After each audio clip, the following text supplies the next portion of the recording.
દેવવરમાં રાજા કરાવે છે લગ્ન.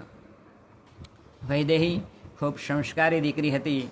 એ દરરોજ સવારે ઉઠી અને પક્ષીઓને ચણ નાખતી હતી અને કોઈ ગરીબ માણસો હોય એને દરરોજ એ પોતે ગરીબ માણસોને પણ એ ભોજન કરાવતી હતી.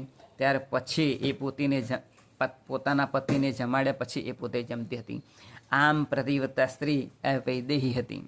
આમ દેવવરમાં જે રાજા હતા એમની પુત્રવધુ પતિવ્રતા હતી અને સંસ્કારી હતી.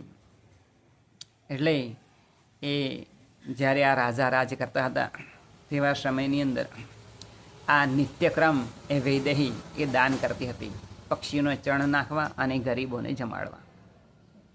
આમ કરતાં દિવસો ઉપર દિવસો એ વીતતા જાય છે અને તેવા સમય આજે